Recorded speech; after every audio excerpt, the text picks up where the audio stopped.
Hello everyone. Today I would like to talk about the importance of observing mistakes and what that could really mean. You see, in reality, we find ourselves to be different people to different people. And what that means is we still are aware of who we are and who we think we are, but when we communicate with others, it's also a co-creative process. In other words, our moment of creation is joining with another moment of creation, and so there's agreement, there's reality, there's consideration, there's impression, there's awareness. And so when that happens, realities are built from that co-creation to then be more significant than your creation at times. So sometimes your involvement with people is more of a bigger priority than how you're doing something for yourself, for example, at times. And people who work understand this. They understand that a sense of other is very real.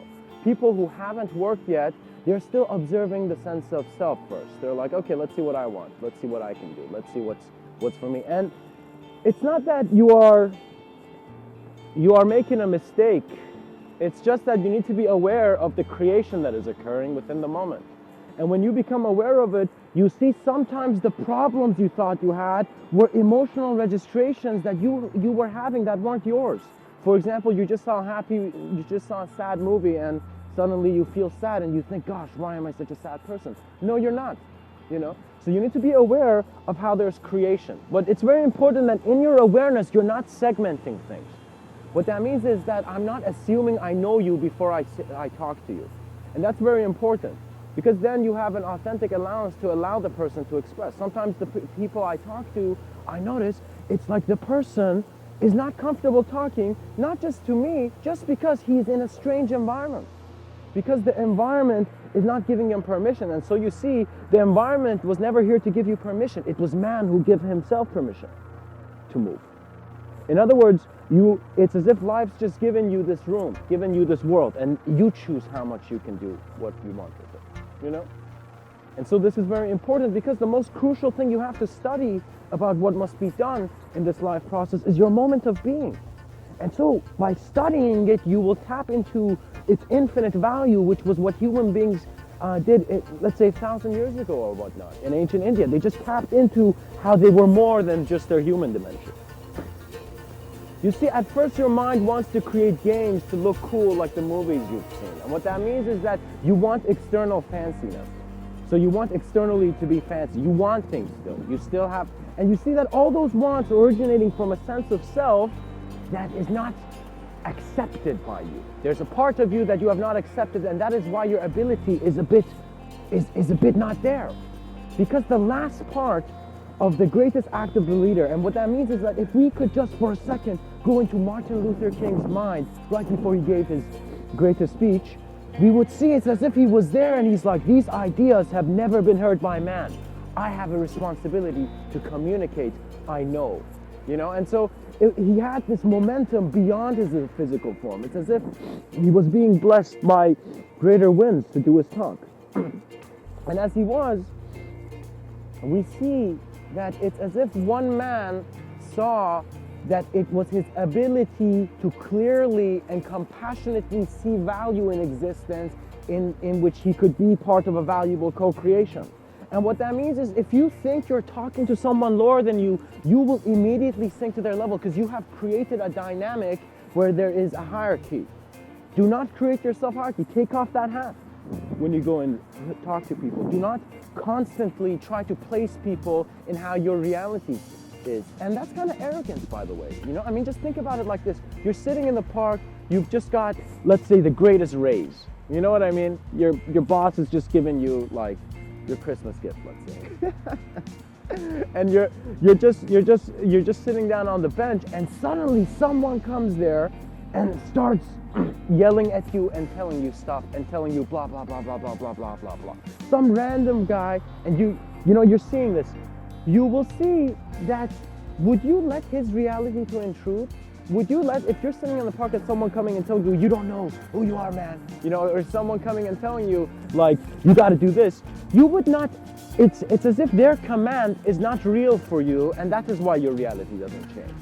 So simply, I want to say this has been lost. This awareness to how our mind is set in the moment is very crucial, because in the games that we play, we forget it. And these games are not just games that are not like video games and stuff like that. It's the game of life. It's any scenario where there's duality present.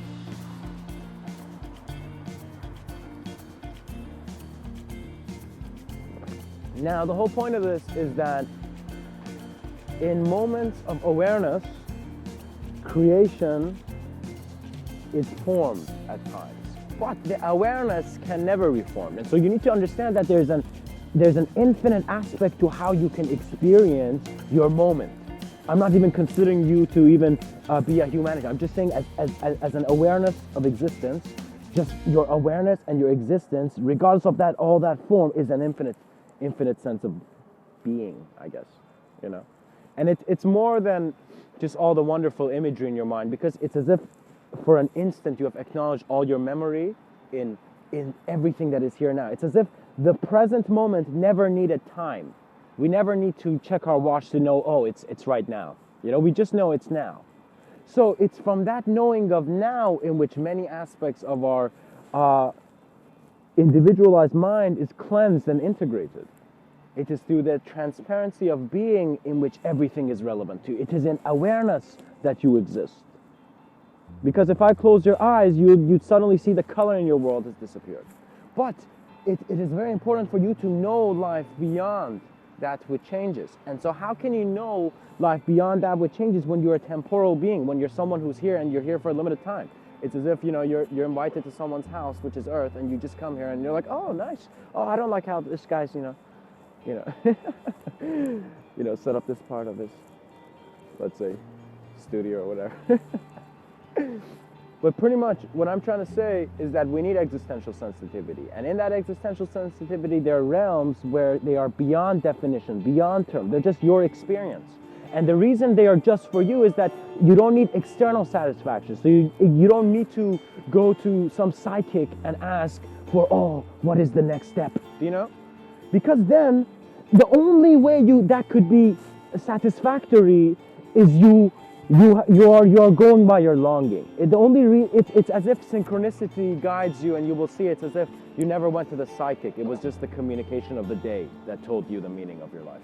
You know? So that's a different setting, and I will definitely probably talk about how Mr.Within sees, I guess, psychics, you know. But it's very important to realize that your trust in externality at first leaves to see what you have trust in as a moment of being.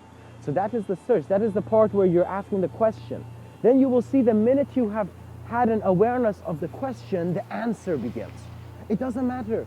It doesn't matter where you are in the world. Just if you observe a question to a certain state, you will literally walk into the terrain of the answer.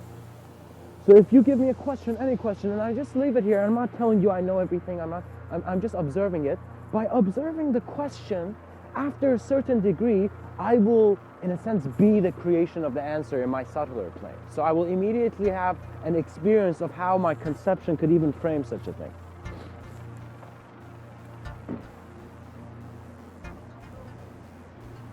We might find at times that we look at people and we really don't know who's looking back at us. And it's very important to know that you don't really need to know who's looking at you. You simply need to know who's looking. Because if your beginning basis is an intelligence beyond form, we in our arrogance have blinded ourselves to think that we are about to go to heaven. So, you know, what if we're just standing in one room with our hands on our eyes and we think we're going to heaven? You know, this ideology is very important to be real. If the only people who I feel should be able to use the word heaven and hell is that ones who, like, it doesn't matter, just the way their life's designed, that imagery is real for them. Beyond just what they think about it. So when I say that, I mean near-death experience type of fellow. You know, it's okay to utilize that imagery then. But if you're not someone who has not had a fluctuation in your regular state of consciousness, in your arrogance of thinking you can know it all in one state of being, you have limited yourself from the many different states of awareness in which your freedom lies. You got to see, you do not want to be deceived by the concept of deception too much. You do not want to create enemies, because you are becoming that being who's transforming from the ability of the limitation to the ability of the limitless. And what you share in common is your moment of being and its potential. And that potential is infinite. Reality is not arrogant. Reality is peaceful. In its calm attitude, it becomes that perfect, harmonious communication between human beings. The fact that some human beings think that we are not at peace is wrong. In other words, the moment you have an ability to visualize a peaceful scenario, let it happen. Because that is a contribution beyond yourself. In other words, the human being living peacefully, but living with awareness and ability and efficiently is the one that is really the proper human being. A human being that is able to care not for just all human beings, not just for all animals, not just for all physicality, but for the moment. In other words, you thought you just had to take responsibility for your actions or for your mistakes. No. You have to take responsibility for your moment of existence, for your moment of being. And then you have your presence ignited. You will suddenly see it's as if in every room you would have gone before, you were forgetting that you were the first one going in there, you know? You were forgetting your own presence in all those stories where others seem to be the missing link to you. Externality is the missing link only in two scenarios.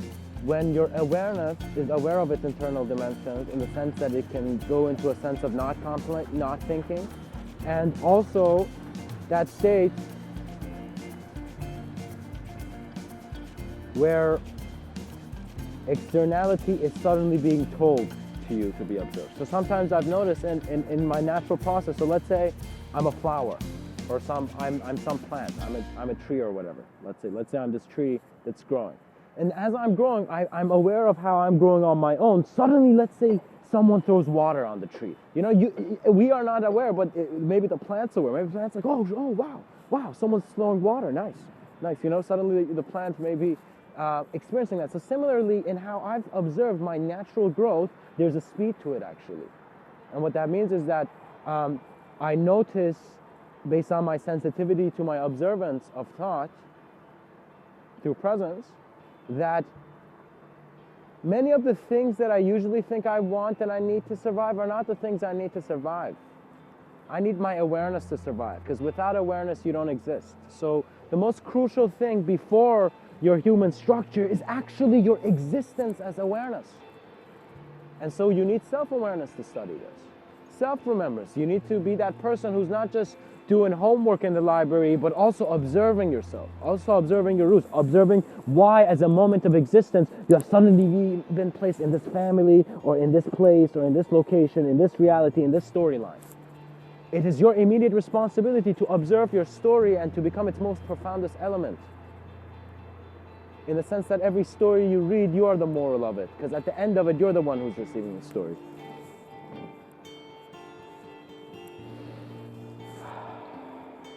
Now, mistakes develop when we are brave enough to actually work with other people's reality. And what that means is that as a social being, we're not just handling our world, but we're handling the world of our friends, the world that we're getting through media, television, everything. So in other words, there are many implications of what reality is being thrown at you, which is very playfully an explosion of information in the way that it's become valuable. So what that means is that, listen, you're standing here, for example, I'm standing in the park. I don't have a phone to access Google, right? But I realized if I did, the stuff I would access, it'd be a different quality of information. You know, it's as if like I've been able to get an understanding of direct experience without directly being in it. So in other words, me looking up something before doing it is indirect experience, right? However, I will see that the direct experience is in a new moment, so it is beyond anything that could be predicted in the past. Unless the past prediction is beyond the boundary of space and time. So it's coming from awareness of a being who knows himself beyond space and time. And when you know yourself beyond space and time, you actually don't know yourself. So it's nothing to speak about. There's nothing here. You know, it's just an unspeakable door. You know. And it's very important to see that mistakes really entrap you if you shape them. If your guilt has shape, oh man, it's as if you can play with that clay as much as you want. You can take that to Photoshop and make your guilt into the most craziest guilt, Download some extra paintbrushes too and just make the craziest guilt. But it's very important to become aware and existentially sensitive so that you're aware of your present moment. It's as if you have an awareness to the proximity, your awareness to your body, and you realize your first vehicle is your awareness to form, then the form. So if let's say I suddenly get stuck somewhere where my body's uncomfortable, my knowing will be the awareness to form before the form. So that's why movement is not a have to. So if you're stuck somewhere, you don't have to move. Your experience is always moving. It's just the awareness to experience requires a certain handling where you have acknowledged the present moment, and from the nothingness of the present moment, you receive the clarity of any sense of reality that needs to be communicated. So the pilot of consciousness is actually a man with empty eyes. But these are not empty in the sense that he is not observing reality. He's actually one of the most detailed beings in regards to seeing details in life. However, it is nothing that he plays with for too long. So you don't play with a game too long, so you don't have that dilemma where you might go into a sense of guilt. You're not handling the duality of this world by imposing it in yourself, because your internal sense of knowing is not bothered by external change. So like, how you're standing in the park and, for example, a car passes by, you're not bothered by that change. You're aware of it comfortably. But suddenly, if someone pushes you, oh God, internal change. It's as if some more closer reality, more closer body has been pushed, and so you're like aware of that change. Similar to how one suddenly, let's say, sneezes or something. So it's like your awareness to your body is much more sensitive if you naturally let it happen. And to let it naturally happen has been pretty much what meditation is. I mean, meditation is a personal process. What that means is you are doing it for yourself. There's no external thing. There's nobody other. I mean, people do go to people who know and teach it. However, even though after they teach it, the guru says, now it's your thing, all right? So it's in a sense like they're always giving gifts. And so they had the concept of a boon, where the good person was not there to be part of your responsibility of what to do, but in a sense will give you a blessing by opening your eyes, by saying, okay, now this is a greater spectrum, choose from this. Because man does not want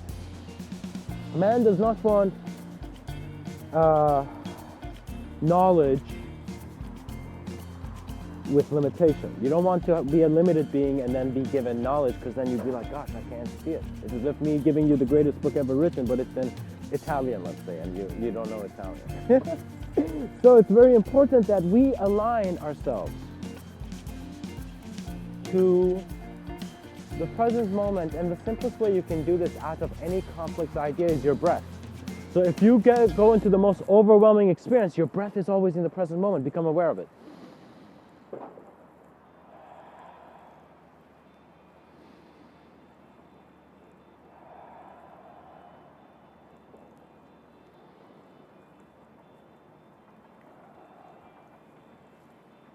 And as you do become aware of the breath, you center yourself in a sense of clarity that is now.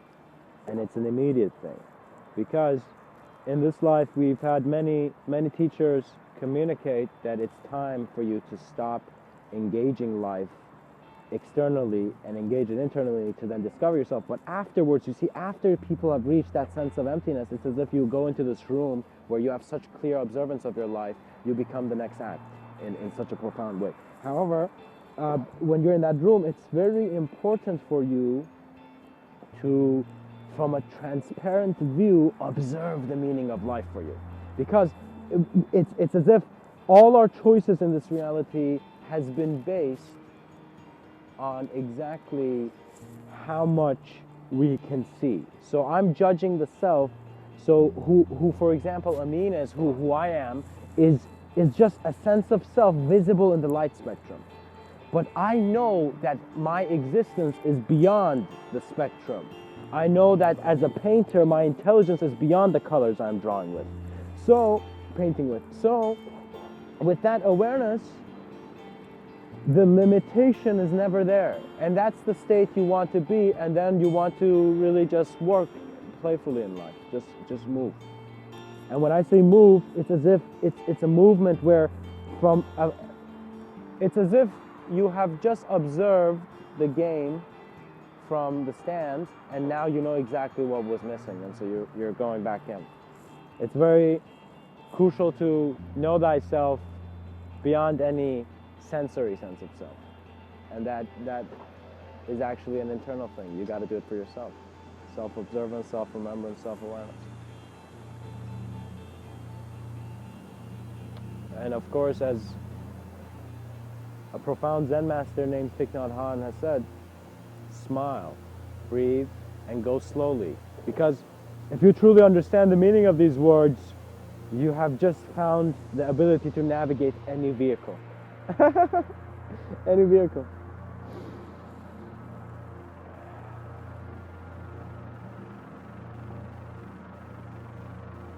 I hope you really see that mistakes are at first your interpretation, and so is your guilt. And not that your interpretation is wrong, but once you observe it deeply, it's unnecessary aspects and aspects that don't serve you leave. So sometimes you might be blamed for doing something that's not just all of it. Maybe you've done 30% of it. If you're being judged by that whole 70% also, it'd be terrible, because you know you haven't done that 70%. So it's very clear that when you're judging yourself, you become aware, like for example, 70% of that situation was not mine. And you know, it's kind of abstracting to even measure it in percentage. What I'm saying is that you know the wrong that you do beyond a judge, beyond the courtroom. So you have an immediate ability to fix it, and if you don't, it's your lack of responsibility because you were too busy looking at imagery. In other words, existential awareness is your priority before you consider yourself to be anyone. So one thing that perhaps many children could use in our school systems is moments where the kids stress for assignment, gosh, what am I going to do, what am I going to do, what am I going to do? And suddenly they're just like, okay, for 2 hours, it's as if we don't assume you existed in this time, and just go in this box and relax. And what that means is that the person, it's as if he's not late. It's as if he's allowed to be present in a space where time is not judging him so much. And so the student will have time to meditate, to walk in nature, to contemplate, and then make a great decision. Because you as a teacher do not want your student to just pass the test. You want to see that child really seeing the imagery it's being told. In other words, if I'm teaching you about planes and how aerospace engineering works, it's very important you see every part. You see that blueprint. It becomes real for you. Because if it is not real for you, then you're working with your imagination of how much you could have created for yourself. And this is actually the most important task which the fathers of science bestowed on people who, in a sense, wanted to move towards technology. In the sense that if you're going to acknowledge this physical reality, acknowledge it with laws that our collective can understand, which is science. Science has stepped up out of all the different ideologies as the ideology choosing to say, all right, I know what's going on. You know, if all ideologies were people in a city freaking out about what's going on, science has just stood up, I know what's going on, because I know what's around here, right? I don't know what's happening in the next city or in the whole world, but I know what's happening in this city. I know what's happening in physical reality. I know, so listen to me. Now, it's very important, because as this person has stood up, he has become a point of confirmation for people, but also a point of stability. So science is keeping man's mind stable. It's important that we have rationality, logic, and to use things linearly.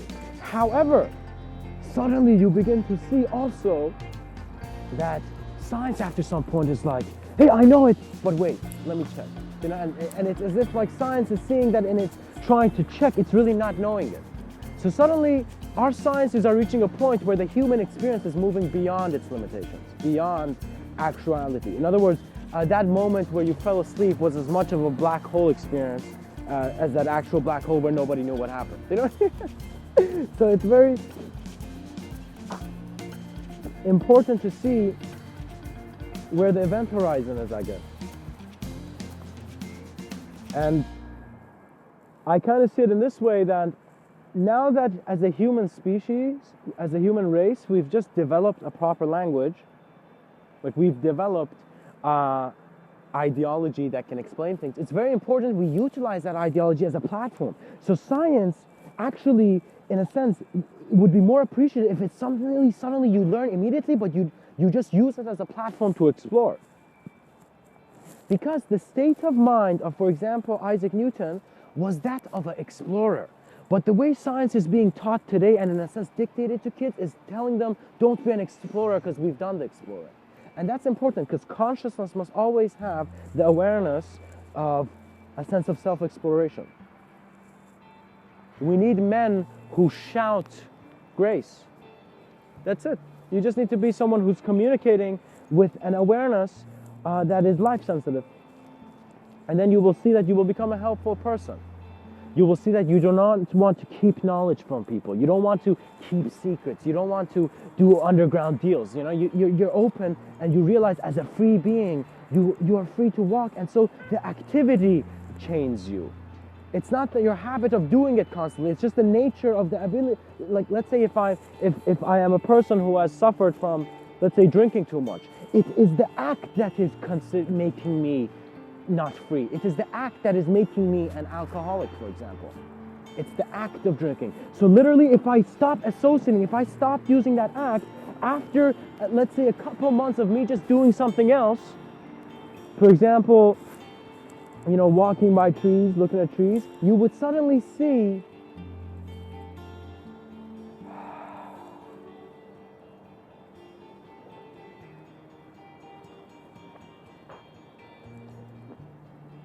there is no need to create yourself through a lack when you are a moment of creation and a moment of existence.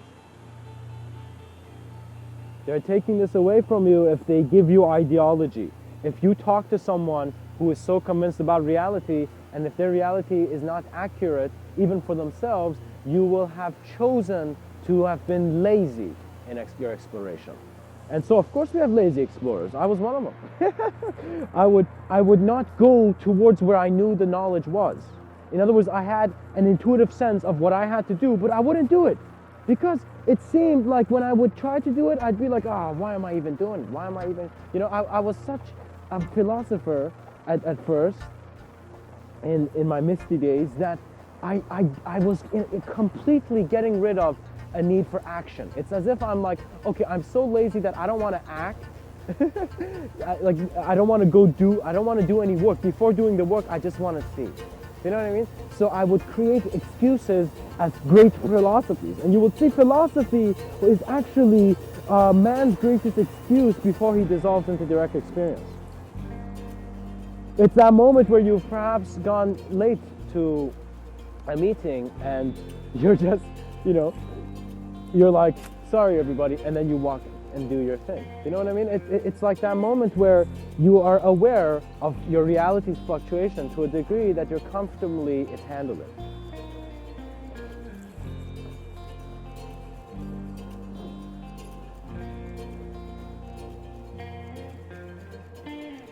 And it's very important to see that the human being must always cherish its being.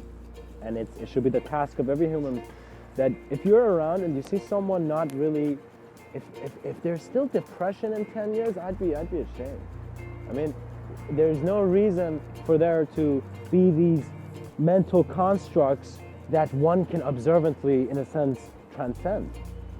You must realize you have a great ability. It's the ability of evolution. That is just the nature of the physical form, in that we are moving towards a greater awareness. So you paying more awareness to yourself will dissolve it. You will suddenly see it's as if you're joining the direction of the river, and it's not that you're worried about the end of ends or the waterfall, just that you have such a knowing of the ocean that you become, it's as if you go through and it's as if you're in one life, and so your observance of this whole life dissolves because you see the inaccuracy in your interpretation, and you become a direct experience of a knowing that is a multiple and simultaneous manifestation of itself. So what I saw is that it's crazy because our whole life go through acknowledging our physicality as something that is just, it's solid, isolated, we're just this. However, you see that in your subtler planes of awareness, your conception still stands. It's as if like I'm standing here and I could create an image of Mr. Within right beside me in my cellular plane, in my ability to just visualize. And now in that visualization, I can navigate experientially between these visualizations as consciousness. And what that means is that at times I could become like the ability of concentric circles where I'm aware of my multidimensionality and all my realities originating within one vast reality.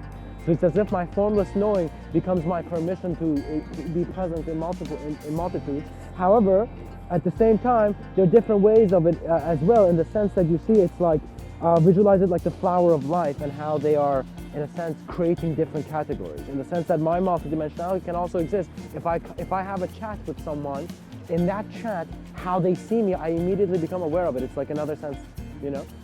It's like when a bunch of people talk to me, I'm not just aware of them, I'm also aware of the accuracy of the reality they're showing, because I am not trying to listen, I'm empty-eared. So throughout the day I walk, there's no thought, because thought is not as relevant as that existential knowing that is beyond thought, that gives you that clarity of mind. Guys, meditation helps your mind actually, based on, I find, this is Mr. Within's, in a sense, view, because it brings your attention, your existential attention, to a dimension of experience rather than a dimension in which you're experiencing an idea, creating an idea. It takes away, and it's as if like it just turns your head into a greater sense of your own collective awareness. That's simply it. And that collective awareness is the profundity, which is your next great gaze. You will begin seeing that the most useful technology in reality was always your view. Not your eyes, not just the view that you get from color and your world, but just your awareness to what a world meant and to what existence even meant.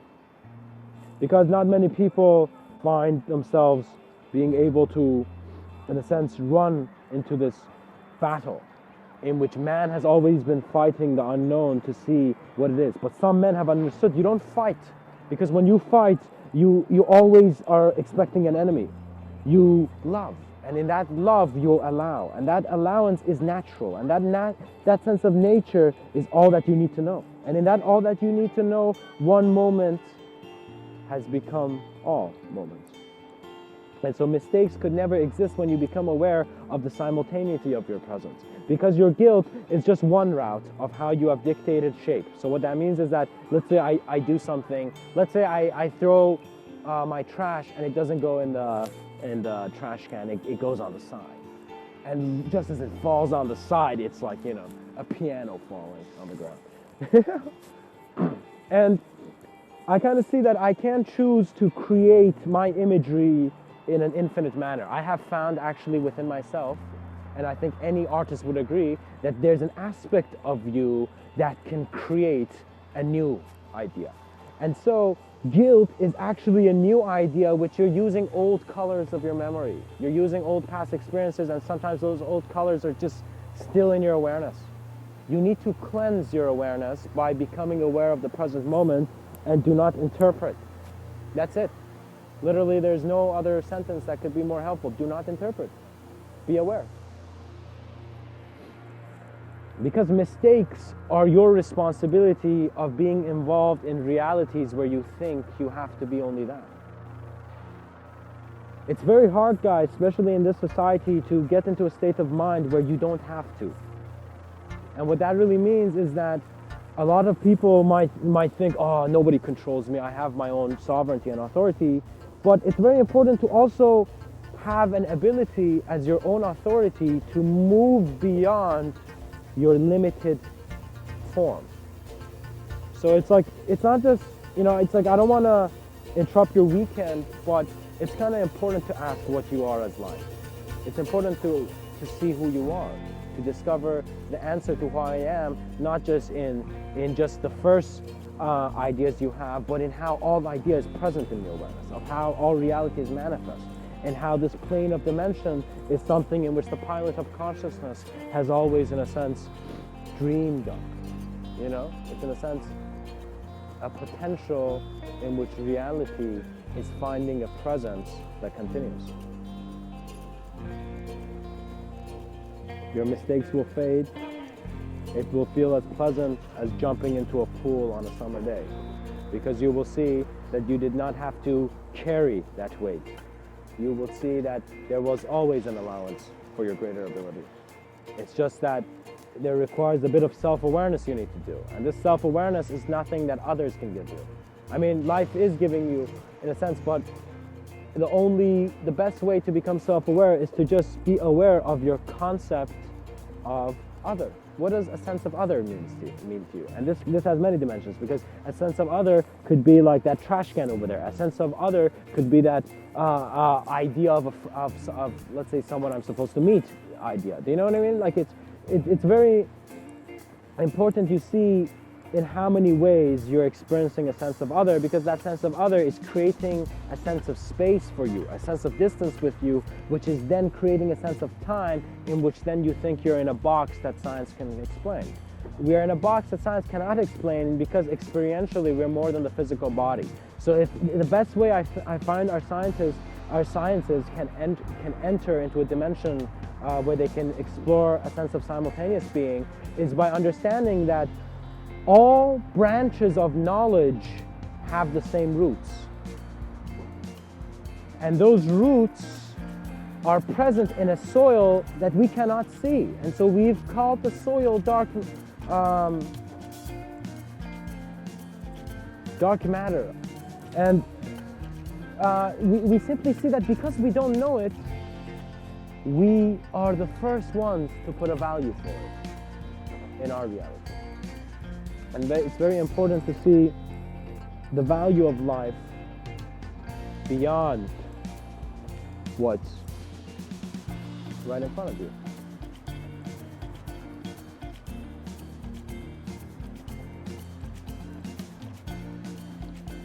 I talk about multidimensionality a lot because it's now time to introduce it. And I'm talking about it a bit early, actually. I think Mr.Within is that person is talking about an idea that's like at the end of the book, you know? So, and we're still, in the content, trying to understand what the content even means. So, what I'm trying to imply is that, my friends, don't get caught in senses of hierarchy. When you talk to people, be selfless, because when you're selfish, you're actually not giving yourself clear information. When you're selfish, when you're like, oh gosh, what am I doing for myself? Why isn't this guy being nice to me? And you have this Godfather attitude where you think you have the biggest ring on your finger and everyone's supposed to kiss it should show you respect, like the mafia. You see that there is a selfishness there where you are only accepting your own reality. And so you are not a wise student of life if you're trying to make yourself into something. The way that you should, I find, evolve in this life is that your ambitions should be natural expressions of you. So that every moment I see you, I'm like, oh, it's wow, nice. Just like how a flower's petal opens, his ambitions are being expressed, his life is being changed, his communications are being changed. Sometimes I look at people and it's that before I would have even intuitive feelings of what would happen. A psychic phenomena would happen where I would have an intuitive feeling of, oh my God, I gotta check my phone, and right when I do, someone calls me, for example. Or things like this would happen. But I noticed that these were all games. It's as if this was a dimension of truth mixed with a dimension of game. But we just want a dimension of truth. And so that dimension of truth is actually beyond imagery. Because the problem with psychic phenomena is that it makes you forget that this whole life has a game-like effect at first. So once your eyes change, your world changes because you are no longer in the same world. And self-observance is multidimensional. It's you exploring new dimensions of your being. So you meditating will simply see that you're becoming aware of that subtler sense of mind, which we actually call the mind. It's very important to see that we're not looking at we're not here to just look at the different branches, the different fruits that can come from these branches, and the roots. We want to have an awareness of the whole garden. And that is beyond this. So the reason even our greatest engineers need to become selfless in a sense and to become in very high meditative states is because they want that empty clarity. It's as if like he does not want just the emptiness of just the silence. In other words, telling people around you to be silent once you're designing or an engineer is trying to solve a problem, but it's actually a sense of silencing the ego to then be such an intensity of concentration into bringing about your work. So it's crazy, but not a lot of people realize there are problem solvers in our reality that are beyond the human dimension of intelligence. So the human being will suddenly know himself. He's like, it doesn't matter who I am, whether I've become, let's say, a musician, whether I've become a CEO, whether I've become a monk or whatever, you know, whatever spectrum of human you are, your awareness to how you have been experiencing and its profundity is your ability. And that is why it is very important to have deep observance of self, because that is when your vision expands.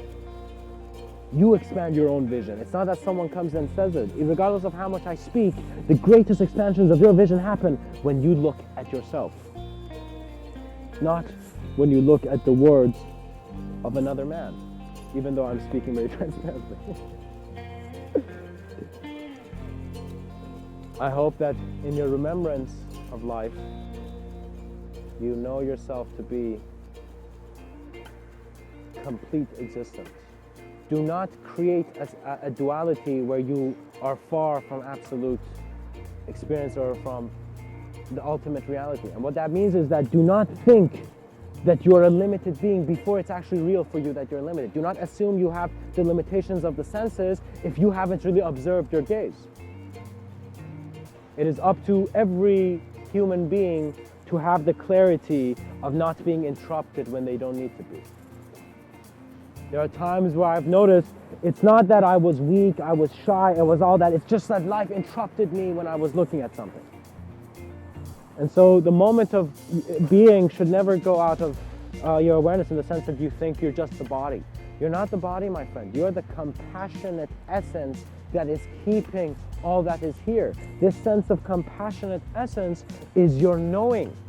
And your knowing is fueled by the unknown. It is inspired by the unknown because it is from the unknown in which the universe is expanding and growing. It is a sense of there being an ability to expand that there is expansion. So in a world where there is an infinite ability to expand, your conceptions are simply designs that can always be made in better ways. Regardless of you thinking that you've missed your iPhone update, there's always going to be another iPhone update. So just update to the newest version. Just bring yourself back to the clarity of the moment that you are alive. And this is not easy because it requires you to be so comfortable with your memory that you do not want to hold it, not in the sense that you're forgetting things, but that you're allowing yourself to have an experience of life in a manner where you're not choosing, you're not obsessed with shit. It's like you don't want the next answer to your reality to just be imagery. You don't want to just see the next thing. You want to be the presence of the most, let's say, conscious presence. And that means I want to see, Mr. Within would like to see the ability of the human being at its peak. It's like, some people are like the wonders of the world. Oh, let's go see the pyramids, for example, or other things. And you see, no, Mr. Within wants to see the wonder of the ability of the human being. And so the ability of the human being shows in the ability of the society. We are not taking responsibility for the society that we're creating every day. We must begin caring for society. You must become a saint among the sinners. And what that means is that you must not try to do anything. You must be present. You must be natural in your approach. And a natural approach is never late, is never trying to do something that it can't. There's no possibility of a can't when you are aware of your natural growth. You are and you are becoming. There is no terminals of have to.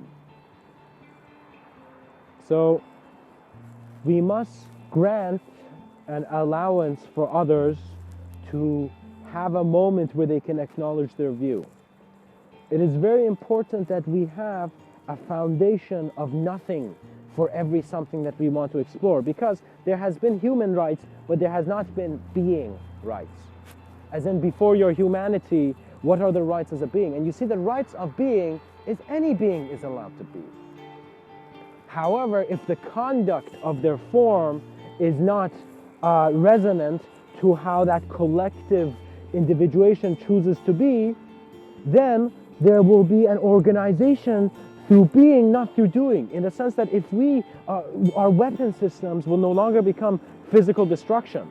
Our weapon system, in case if it would be our certainty in what we are as existential energy. That is our weapon. That is our knowing. That is the most powerful gift from man. And so I hope this vision walks for a while on this plane. Because we want more than a world that fades. And that means that I want us to visualize, let us say we're 3,000 years in the future. And so human beings have learned to play well together. And so that means is that we do not just have a foundation and brickwork lay out for multidimensional acknowledgement, not that just human beings have just discovered in their own way, their own spectrum of acknowledging the multidimensionality of beings, but we see that anything that has the courage to come into form must be appreciated, but must not be made into a world of its own. What that means is that if we're, let me say it like this. Man will stand no longer in shoes, but in the shoes of all humanity. You will suddenly see that human awareness will reach a point that you're so aware of existence that you will naturally fall in love with everything in your reality. You know? You become a lover of not just the known aspects, but the unknown aspects. And so the whole spectrum is like a spinning wheel which was never separate. It was just all duality was whirling into itself.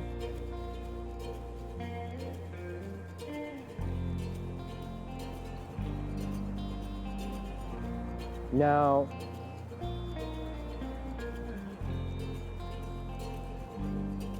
it is important to see that, let's say the eyes from above just came down. Let's say there was a new external manifestation into our physical plane. We must, as beings of our physical plane, have such an awareness to our physical dimension that we become, it's as if we're not just starting amazing technology companies on our dimension, but we're working and bringing new networks of understanding in which we can, in a sense, connect many minds in many cellular planes as they're already connected. So if the eyes if there was any manifestation of an extraterrestrial phenomena on this plane, you would not have an awareness to it as just physicality. And so your knowing will communicate to the knowing of any being that comes in your proximity. It's as if a gentle man will communicate to anyone around it his gentleness. So we want the whole humanity be in such compassionate observance of existence that any being that comes is the greatest being. In other words, we are not a dumpster. You know what I mean? We are the greatest table where the greatest engineering is going to be done. And it will be done. You will see the beauty of Gaia is one where she will wake up through our eyes. And when she does, we will be her greatest movement. We will be the greatest filtration. We will be such caring as a collective consciousness in the sense that you will harmonize. You will see that death is not death. Death is your work. It's as if like you're aware of your multidimensionality to a degree that you continue on still contributing to the vision after your death. Do you know what that means? That means you're aware of form formlessly. So you are an ability to work with many various conceptions of that form. What that means is that there's some engineers who are physically here designing, and there's some subtler, very profound aspects of one's being, which are in a sense intermediaries. They're engineers who are even creating the thoughts that are coming into your mind. And they're a part of you. It's very important to recognize they are you. So what that means is that our sense of other, once it's observed through nothingness, in other words, once we have first understood nothing, then we have understood something and a sense of other. After understanding a sense of self, then we have the ability to acknowledge other realities as just what they are. So what that means is there's a part of our justice system, and I do not want to comment on this too much, but just to say that I've noticed that how we treat criminals is by punishing them and taking away their physicality or limiting their physicality. But if you're only doing that, you're not aware of the approach of that human. So an approach of a human being is more important than how much you limit its physical components. Because we are ignorant, we're thinking that, oh, we need to just, we don't have rights, for example, for the person's awareness, for the person's mind. And we should treat reality as it is. So what that means is if you weren't there, you can't really judge it, so don't recreate it to then judge it again. Assume it never happened and create programs in which human beings are recognizing their humanity on more existentially compassionate levels. So meditation, to be introduced to criminal programs, is one of the most crucial things, because it's saying, all right, it seems that this person could not utilize externality gracefully enough to be, and that's why they're condemned into this room. However, in that room, they are still free. Freedom is not just a physical problem. It's not just a physical thing. You're not a physical slave. Because ideology will enslave a man beyond the slavery that we fight to abolish in the physicality. What that means is that if a child is growing up and I tell him your world is this, blah, blah, blah, and I just talk nonsense without that kid exploring his actual reality by himself, I have made him a slave to imagery that he must only, it becomes very hard for the human search, because you kind of see that how can you acknowledge yourself beyond an idea when you've thought you were an idea? And so this is where nothingness becomes perhaps the power in how Mother Teresa, for example, could see beyond what humanity was doing, what the right action was. It's like a state of your existential compassion where you're like, okay, I don't care what laws, rules are there. I just know that should not happen. And so you immediately become an emanation. It's as if your compassion to help someone who was inferior than you, or in any form was made inferior, your ability to make that human being rise would be with the intensity of armies. In the sense that we thought Mother Teresa was just one old lady. She had the intensity of the greatest, perhaps, let's say, celestial general you could envision, who just knew, no, this area needs work, I will walk alone. To walk alone to being a bridge between worlds is the greatest act of man. To move beyond your ideology and to, in a sense, break many structures of ideology to create the framework of man's greatest designs.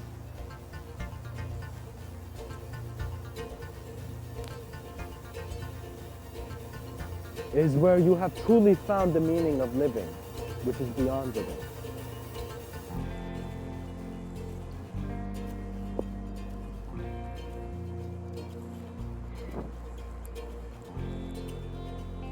There are no mistakes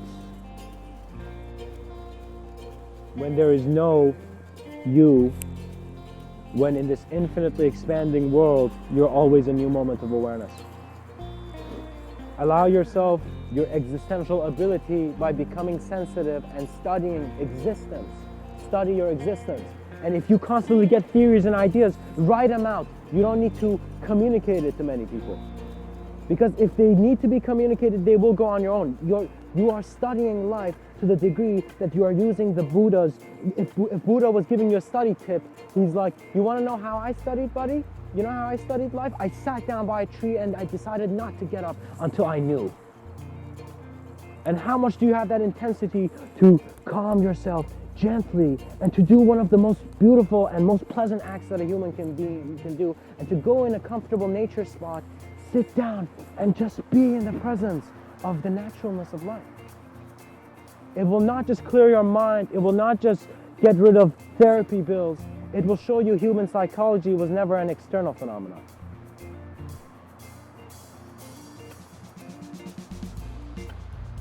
You have wings that are helping your vision fly. And because they are, in a sense, behind you in this angelic moment, you will see that your trust in your existence is your flight. And so this is perhaps an important lesson for the pilot of consciousness, because the pilot of consciousness will see that existential permission must begin with his absolute involvement. So the pilot of consciousness is not even considering a game. He's like, the minute I see it, I'm there. I am it. So it's as if you are consciously being a moment of experience where you are a simultaneous intelligence. So you are choosing to be in that platform rather than being a platform where you feel you're bound to a space and time continuum where it's so hard to see what happens after our eyes close. We are present in profound ways, and there's no need for us to limit ourselves with too much terminology, ideology. Because once we observe all form, it dissolves into our greater sense of knowing, which then is informed without linear process. So you don't need to, your mind doesn't constantly think about what to do, but you just know it and you do it. And so it's as if like you're walking very playfully, not playfully, but very calmly. It's as if like there's this silence in your mind where you are just always appreciating your moment, as if every moment, your moment has become like an art gallery, but you're not also running too much. It's as if you're very laid back in your experience and you're just walking calm. And it's as if you can intensify it. You can intensify it. But a very conscious being, and I would like to say this quote before I get into deeper aspects of this topic, is that Sadhguru, a wise man, a realized being, not a human, but a realized being, has an awareness that he said, this is his quote, and he said, in your unawareness, you're something. In your awareness, you're nothing. And it was something like this, you know. And what he meant there was that when you, as a form, become aware of what that form is, you were never that form. Once you become aware of information, you're an intelligence that is conducting it. And what that means is that perhaps the audience that became the tip of the composer's stick suddenly realized that it was not the one who was dictating its reality, but there were greater hands, greater senses of its own movement that is keeping it. So we are not this physical body, but not in the sense that this physical body is not real, that it's us. Just in the sense that we are the greater movement that is encompassing this, which in our stillness is us. So we are the infinite spectrum, and we are also the mirrors, and we are also the forms between the mirrors. And clarity is a natural process. You stop trying to do things too much, and you just be in nature. Your system will align. Your mindset will begin to be aligned. It's as if you know.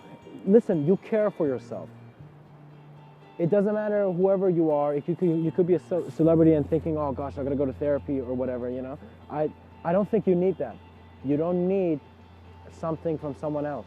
You have what you need, you just need to find it within you. And how you find it is by realizing that once you're done with your own opinions, you see the beauty in being a moment of reception that is not shaped. It's as if realization was always there. It's as if you are a realized being. It's just that your sensitivity to your reality is not that much, and that is why you think you're lost in a game which you can't get out of. You're more than the character in your story. You are the setting, you are everything, you are every conception of space and time, and you're also the storyteller who thinks of it. Because all stories are inspired from other greater profound platforms. And what that means is that just like how I'm giving this talk right now, there has been many things I've observed in my life which have, in a sense, come to me now to be communicated this way. So similarly, our planet and this design of this universe was in the presence of a very collective intelligence that got inspired to create this. So Earth and the design of this sector of the universe is a new inspiration, but a new inspiration that cannot really see its depths because it was inspired by something else in a different sense of intelligence. The Heavenly Fathers, their gaze is us, is everything that you see. And so because everything that is see is at some dimensional experience, you are a Heavenly Father. And this is, of course, just imagery, because the human being, in its awareness of its being, does not need the limitations of its humanity.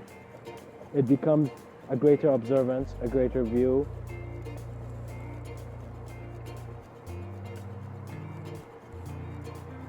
And in the beauty of perhaps how a bird on top of the Eiffel Tower is about to dive down, we find that life is not a game, but